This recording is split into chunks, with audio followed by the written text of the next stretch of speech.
This video is for all you YouTubers that are growing a channel or maybe people who are interested in starting a YouTube channel this year. In this video, I'm going to show you how to get monetized, exactly how much money I make on YouTube with 20,000 subscribers, and ways I generate income from being a content creator. What you'll take away from this video is that it's totally possible to earn money while using social media.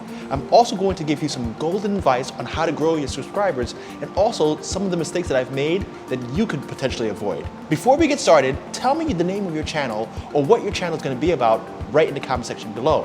I'm always looking for new and exciting content. Maybe we can collaborate. On this channel, I mostly talk about real estate investing and my business ventures, but that's not all. As an ENTP personality type, I have tons of interest in side projects, and I just happen to be good at making money and use that money to live out my dreams, such as flying my own plane around the world and living a global lifestyle. For me to do that, I need continuous and passive income, and YouTube fits into my overall strategy. YouTube is a cool way for me to document my life while persuading others to live their dreams. If you need someone to keep you motivated and on course to live your life to the fullest, make sure that you like this video and subscribe to the channel to stay up to date with everything that I put out. My name is Carl Pierre, and this is ENTP Life.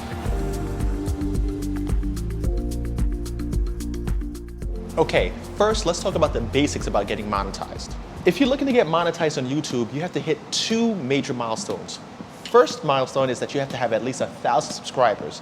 The second milestone is, with that 1,000 subscribers, you need at least 4,000 hours of watch time. It sounds like a lot, but it's totally achievable. Once you hit that milestone, YouTube activates your account to be a YouTube partner. So now let's take a look at the back end and show you what drives my income and what your screen would look like once you get monetized. So here's my dashboard when I log into, my dashboard on YouTube. So the first thing that you see right dead center is your channel analytics, right? So I have right now 21,313 subscribers.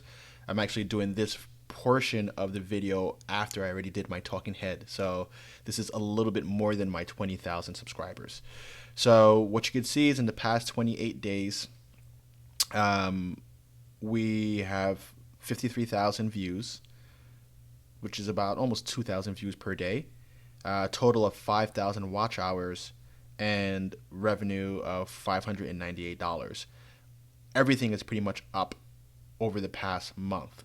So, you know, my revenue is up about 40%. So I was doing an average of $400 a month just last month. And now I've got a bump up of about another $200 per month. So I'm knocking on $600 per month. I don't have any viral videos going on right now. It's just these three trending videos. The one with Yusuf Watif, shout outs to him. This video does really well on my channel. It's actually the most viewed, like regularly viewed video on a steady basis. So it's getting naturally picked up by people who are interested in Brazil. And that's pretty cool. So it's not like an active push or a heavy push like my Italian video had. It's just a steady grind, and it's cool because I'm meeting more people from Brazil, more people looking to relocate, etc. So yeah, this is basically it. This is the proof of how much I make per month. So you see right here it says the previous 28 days. That's, you know, the last month, I guess in the month of January, I made $427. But this month I made almost $600, $598. So we'll see how that goes. Now, another thing that I want to show you, especially those of you who are interested in making a channel, is kind of like the good and bad of what I've done. So this channel was designed for me to talk about whatever I want, right?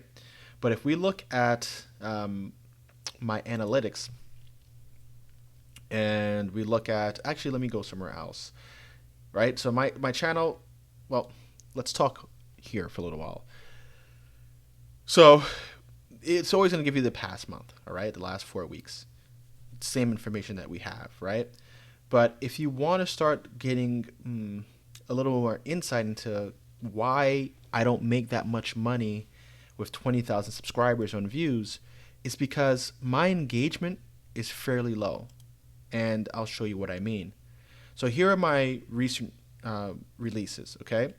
So my top 5 lies video on the €1 homes, has produced 486 views, and it's been out for about 5 days now, right? Which is only 100 views per day. And if you remember, the Eustace video, the one that I did with him in Sao Paulo, is doing about 200 and 250 views per day. So this is kind of lagging. This video did okay, but look, it's a week old, more than a week old, right? February 14th versus February 25th. That's the actual timing. It shows you that only 5% of my subscribers watch this video. And these down in the 400s is even less. And that's mainly because I'm not niched down to one particular topic. And what you see is, let me show you something else. And this is just for you guys who are really thinking about having a channel and more or less the data nerds. But I kind of want to show you what the logic is behind what I'm trying to say. So my most viewed video, this is my video that had gone viral, that was pushed by YouTube, has 253,000 views.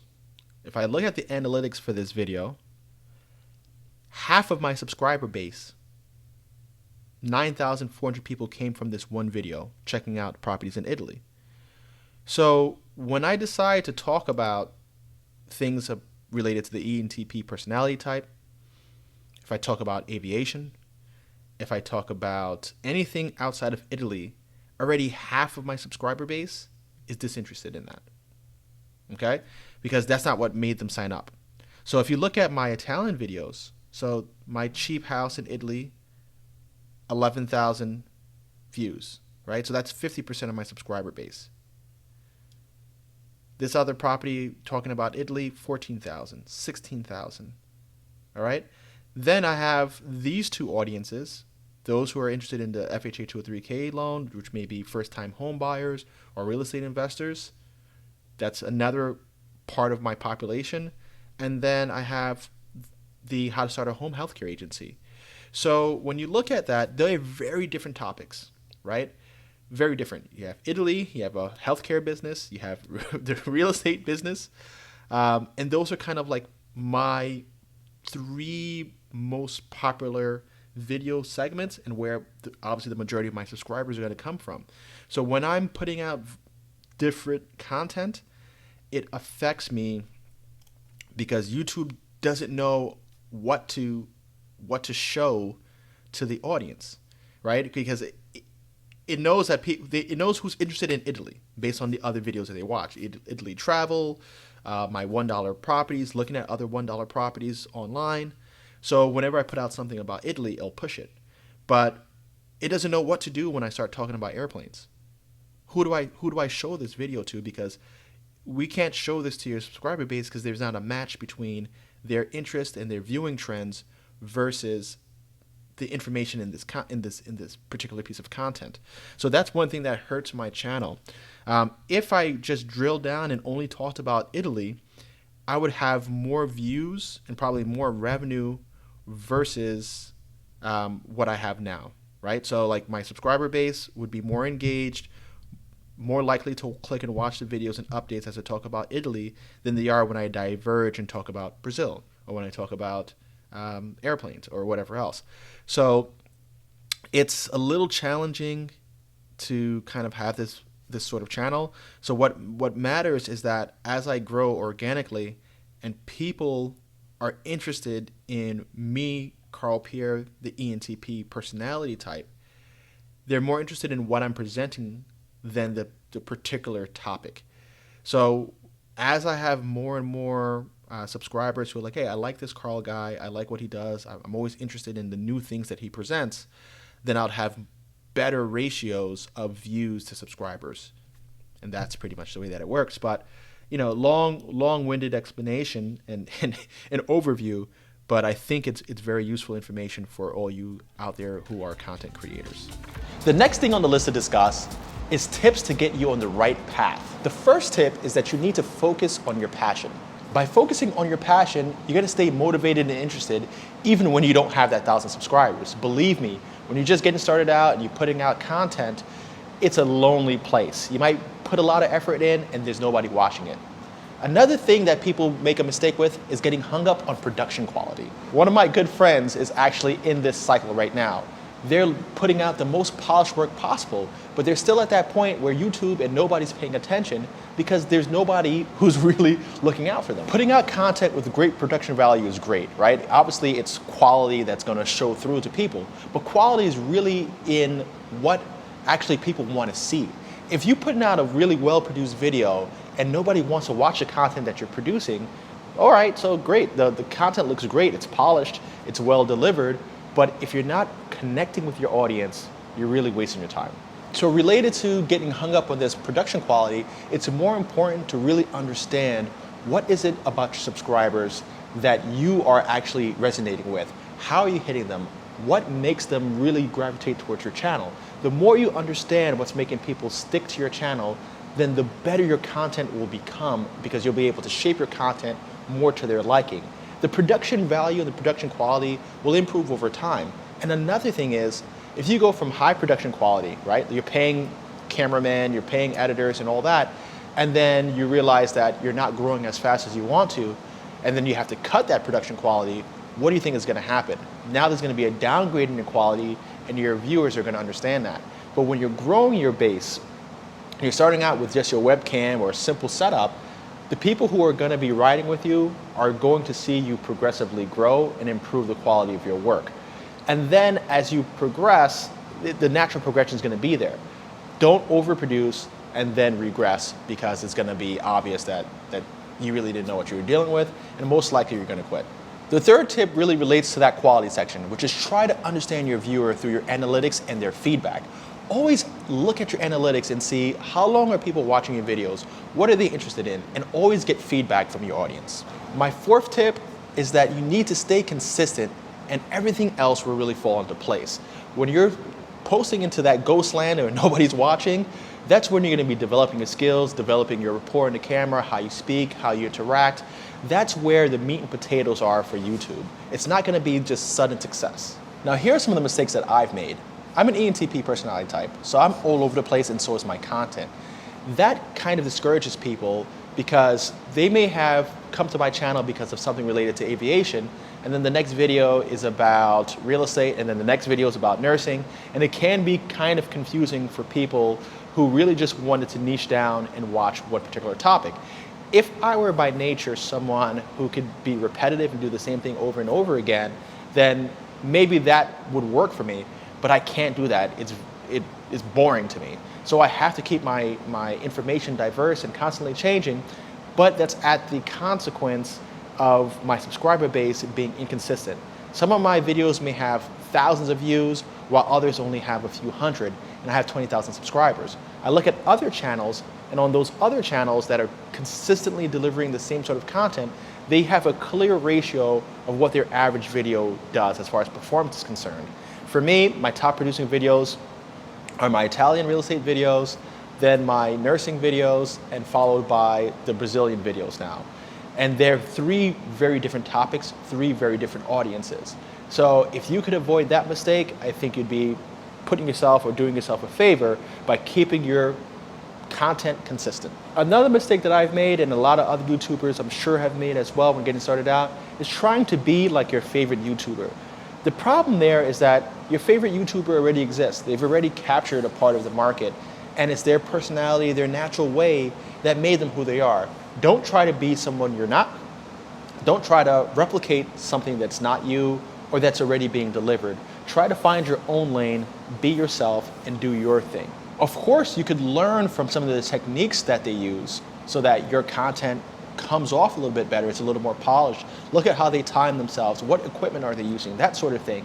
You could learn from them, but don't try to be them. Another mistake people make is not investing time understanding YouTube's algorithm. There's a science behind what's being seen on YouTube, and not understanding that language of the platform is a big mistake. You need to know what triggers the algorithm, and that's watch time, whether or not people click your thumbnail, and whether or not people stay to the very end. Remember, what YouTube really cares about is how much time people are spending on their platform and the ability to broadcast ads. If they click your thumbnail, that's their first opportunity to show an ad. right? So if your thumbnail is attractive, your thumbnail is good, it gets people clicking, bang, that's an opportunity for YouTube to make some money, and they share that money with you, of course. The next thing is watch time. If people are watching your video and getting value out of it, your watch ratio is high, people stick around, and the video is long enough, YouTube could, again, throw another commercial in there because people are gonna stay tuned, watch that commercial, YouTube's gonna get paid, you're gonna get paid, and then continue watching. They're not gonna click away, they're not gonna turn off the app, they're not gonna continue going back to work. If your content's interesting enough that people are highly engaged with watching, interacting with that video, YouTube knows I could stick an ad in here and not really turn off the viewer. And the last piece that I mentioned about watching the video all the way to the end, it increases the probability that that client or that viewer is actually going to watch the next video, which starts the cycle all over again.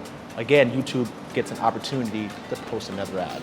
So that wraps up how much money I make on YouTube with 20,000 subscribers. Going forward, I might make another video that shows you other ways that you can monetize YouTube without utilizing ads. You can make money from subscription models and a bunch of other things, and I'm going to be able to show you exactly other ways that I'm monetizing my social media so that you can do the same. Oh yeah, and one last thing. Don't be stingy with your like and subs. Thank you for joining me here at ENTP Life. I'll see you in the next one.